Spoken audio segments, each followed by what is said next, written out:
Rockets. I said Houston. Trailblazers not gonna make it. That's that. There you go. Everybody else. You still need 3 more teams, and I hit those. No. Because then I mean, all the other teams that are just gonna be vying for the bottom, right? Like they're still gonna be in a play-in. One thing we're talking about is the early MVP favorites. So we are, what is it, 7 games out of 82? What, less than 10% of the way into the season, pretty much. But who do you think is the early MVP favorite, man? We have Luka. Mavs are 6-1 so far. Steph, Warriors are 6-2. Celtics are 5-1 with Tatum. Nuggets are 6-1. So these are kind of the best 4 teams currently. I don't know if, in my opinion, will Dallas and Golden State stay that way? But I do think Denver and Boston will be powerhouses for the rest of the season. So who you got leading as the early MVP favorite? If you had to vote right now, your vote, you giving Tatum your vote. How come? Talk to me, dog. Listen, bro, I think Tatum up next, man. I've watched, it's well documented that I've been pulling for the Celtics for the last couple of years. For sure. I personally think Tatum, man, he offensively, the way when he gets going, like, facts. He's unguardable. Like he's just literally unguardable. So I just think, him putting up that many points. I mean, right now he's averaging over 30. What's it say? 9, almost 10 rebounds a game. Yep. 30, 10, and 4 on 55% from the floor, 45% from 3. Celtics are 5-1. Number 1 record in the Eastern Conference. So yeah, bro. Like if he keep anything up like that, bro, like if they're the number 1 seed, or got the best record in the league or something like that, like, and he's putting up numbers like this with performances like he's been putting up, I think it's him. I give him my vote. Did you also have Tatum? I can't remember. We did our preseason show. Did you have Tatum get MVP coming into the year too? I can't remember. We didn't say MVP, did we? We just said we did do MVP picks. Well, I think I had Jokic. I think I had Jokic just because I thought he's gonna put up crazy numbers and they probably have a great winning record. Maybe Jokic for me. I think I had preseason, but right now, if I had to say right now, I would actually give my vote to Luka. The Mavs are 6-1, and I didn't think the Mavs would be as good as they've been playing so far. Mainly because if you remember last year, Leland, they missed the playoffs last year. Huh? Have you watched them play? Are they good? Oh no, I haven't. That's for sure. What I'm saying is like you know how it is. 6-1 though, my boy. I know Luka. But what I'm saying is like, look, we all know every year there's a team that start out hot for sure, and they don't maintain it. It could be record, could be, what I'm saying, a lot of different things factor in. I mean, let's say for instance, like the Bucks. Like, is anybody really afraid that the Bucks not going to be that good because they 3-3? No, but I will tell you this though, I am a little bit taken aback a little bit. I didn't expect the Bucks to be as bad as they've been playing. I did not either. You know what I'm saying? I don't think anybody because when you look at Dame and Giannis, you say like, man, that's a match made in heaven. Like that's gotta work. What we realize is that because they're so ball dominant and I think they're used to having their own teams and running their own offenses. It's just some hiccups. I think it's some hiccups that might take a little bit more time to kind of like meld than we thought. But that being said, do you think Dallas is a better team than the Bucks? Well, no, I talk about playoffs, things like that, not necessarily. But here's the thing: for a regular season award, you don't have to be like winning it all. It's a regular season award. So if they're a top 4 seed, I think Luka as MVP could be a lot. But I was pretty much based it off 4 seed. Well, here's the thing. I was just basing it off last year with them missing the playoffs altogether. I didn't think they would start off. So to be 6-1, if they end up a top 4 seed, Luka putting up 32, 11, and 9 to me ain't too crazy. You know, it is crazy, but I'm not too shocked if that makes sense with Luka. I know because to me, if you watch Luka, him scoring the ball, even last year, I think he was above 30 points again last year. I think he's a really great passer and an underrated rebounder. Like you look at the box score at the end of the night just because he's really big and he gets a lot of rebounds. Yeah, he's 6'8", bro. Yeah. He also for his career average 8.6 boards a game. Even I'm looking at his career average right now. Basically 28, 9, and 8 is a career average. So for him to be putting up an almost triple-double isn't too crazy to me. The wins are a little bit not unprecedented, but unexpected in my sense. So I would say if I had a vote right now, I give it to Luka. I know Kyrie has missed maybe 3 of the games as well, too. So his second best player has been out for a lot of the games with the Mavs, and they've still been putting them off. And Luka's had some crazy games, some monster games. Yeah. Jokic also averaging 27, 13, and 8.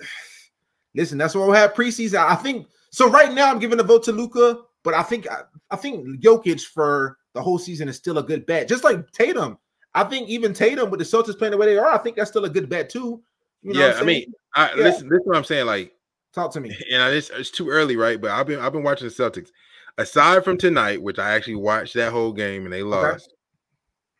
Okay. Every other game they played, man, they've been disgusting. Like the way, bro, they beat a team by 50.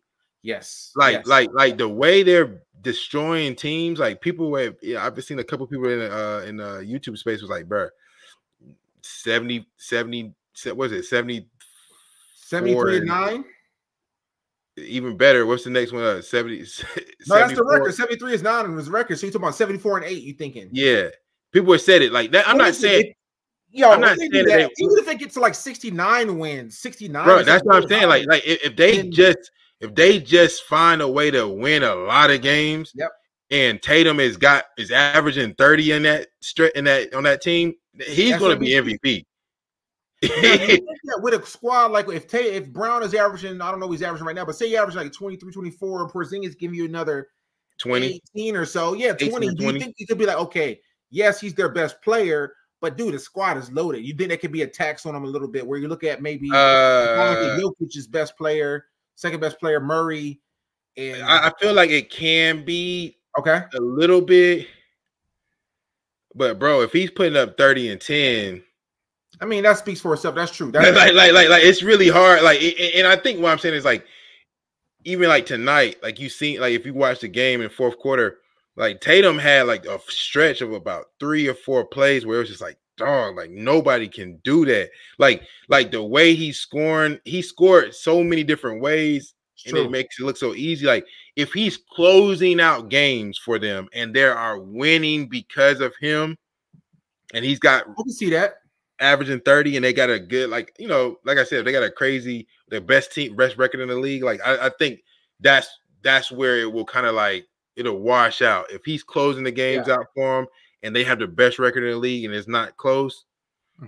I think I can see that. I ain't mad at that. I know we talked about neither one of us believed in Embiid winning. I know he had 48 tonight though, but I think that the way he played the playoffs last year, I think people will hold them accountable for that. You know what I mean? And not really vote for getting that back-to-back just because he got to do something too crazy. And so to me, I think these 4 we have on our screen, if you said these 4 are the field, I would bet a large money on one of these 4 guys we have at the bottom of the screen here. What you think, Leland? I don't think Steph going to get it, man. Well, I'm not saying no. I'm saying one, like, but if you had these 4 or the field, which one would you take? These 4 on the screen here or the field? Yeah, I would take somebody off of these 4 because, I just think the numbers are going to be gaudy enough. And that their team is going to be relevant enough. Like that's really what it comes down to, because we all know if your team not really relevant, then it's not going to really matter. Even with relevance too, man, I wasn't really believing in Golden State. I said that on the season, but I didn't think Draymond would come back so soon. I thought I was reading some reports before he should have been out like a couple months. So Draymond's already back, and they're rolling 6-2. So the Warriors with Draymond, I know I've hated on him before on this thing, but within his role, which to me is an easier role, like I feel like. Get the ball wide open in space, you know what I'm saying? Stand at the top of key unguarded. Bro, listen, I watched the game. I watched the game. Golden State game. Was it last night? A couple nights ago, whatever. Man, Draymond made a couple plays. I was just like, whew. Like we called. Was he giving a lot of space to make said plays though? Was he being left wide open? What I'm saying is like it don't matter. Like some of the plays that he made, like he just makes good winning plays sometimes. That's true. No, and it's that's hard to like really discount that, even though he's terrible offensively. I mean, he's terrible offensively, but bro, as a playmaker, as a defensive playmaker, oh yeah, no defense. He is true. I got nothing to say about that. Like dog is. I mean, even at this age, I seen it. I'm like, yo, he's winning them games. Like he's helping them win. The chemistry, the composition of their team, just that core is just good, man. It's just good. So we can't. I mean, they got the wins to prove it. Like Facts, man. Listen, so I feel like with the Warriors with him, even though I think he might be slightly overrated, the team still does need him. He's better than whoever their backup is coming in for him. So him being back this early, Golden State, I might have stepped y'all too early, man. So you guys let us know where you put a bit of where you too still early, but where do you see them ranking in the West at the end of the season? Well, also Steph's also playing really well too. So if he can keep this up, man, they got a championship pedigree. I know they're also hungry and motivated because not only me, but a lot of like analysts and NBA teams. I've heard some chatter, people talking about, oh, Golden State's done. So I've heard Steph coming out, Clay coming out. People, they're really motivated. You know what I'm saying? And even Chris Paul is his first top year on the team and with no ring. So I think if Steph can continue playing like this, I can see them being top 4. But also the West is loaded, bro. Even one thing someone said, man. Someone said this, I said that's so crazy. If you look at the West, and you look at like all the teams, you got right now, the standings are Nuggets, Mavericks, Warriors, Pelicans, Timberwolves, Clippers, Thunder, Spurs, Lakers, Trailblazers, Suns even in 11th. Even Kings are in 13th, bro. Like, which teams you think are going to make it? Because right now you have Kings, Suns, and Lakers are currently out of the playoffs. This picture right now, they all 3 made it. So it's like, bro, who you think going to drop out? It's thick in there, man. You know what I mean? Yeah, the West is. It's thick in there. The Grizzlies also playing really bad.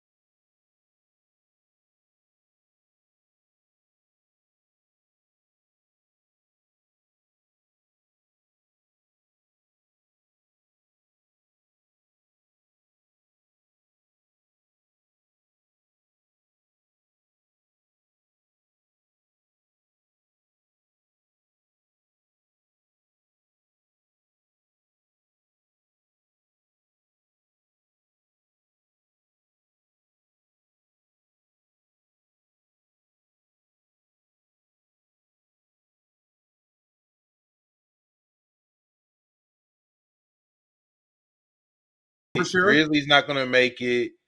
That's it. The Rockets. I said Houston.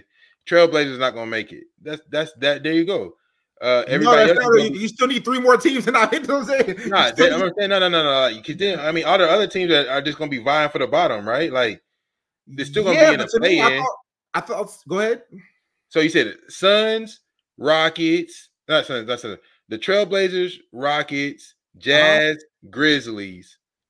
So then you got 11 teams left, and you got to knock off 3 more to get to the top 8. That's what I'm saying. No, I'm saying like that. You still have to play in though too. So you're basically the top 10. Okay. I mean, yeah, but I ain't gonna be feeling good in the play-in spot. No, you ain't gonna be feeling good. But what I'm saying is like you're gonna have a chance to get in there. Like sure, you gonna have a chance. Like you gotta like in the West, it's gonna be like the people at the bottom gonna be like, yo, let me just get in here. Like they're gonna be fighting for that. So that's what I'm saying. Like all you gotta, I mean, those teams not gonna make it. I really don't see. I think the Timberwolves gonna be towards the bottom. I mean, they defense crazy, but Timberwolves gonna be towards the bottom. I think Timberwolves will drop.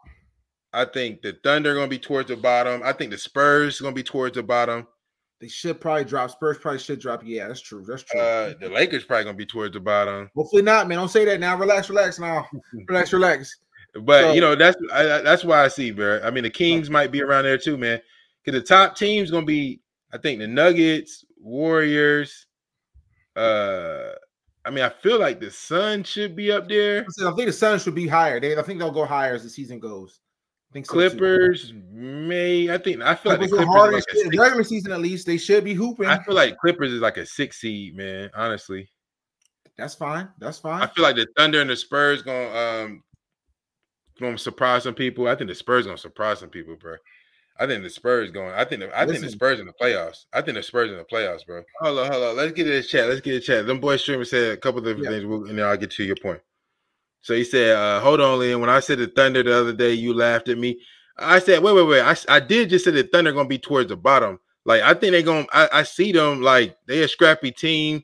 They're going to get some wins. They run. They play hard. Like, I don't think they're going to be a contender, but I do think they're going to be vying for those spots in the playoffs in the West. Like, that's what I'm saying. He also said Jaren Jackson Jr. is a defensive player of the year fraud. Adams the real anchor, and Marcus Smart fraud too. Now listen. What's up? I've been a Boston fan for the last couple of years. I'm telling you, Marcus Smart not like that. Offensively or defensively or overall? What you talking about? Overall, like you don't think his defense like that either? No, I think his defense is. I think his tenacity. He had a good feel for like being in the right places in the right place, but I don't think that was enough for like. I don't know. I'm looking at Drew Holiday right now, bro. Just tonight, I'm looking at Drew Holiday and the way he's impacting the game. The deflection, I'm like, he's just a better player all the way around. Sure. Drew Holiday is just way better. He's way smarter. He's just a better decision maker. Offensively, he's a better fit. Like, it's not even close. So I'm not saying I hate Marcus Smart. I'm just saying, like, for the people who gave him that much value, namely the Grizzlies, good for them. You know what I'm saying? Like, but I don't think he was like that.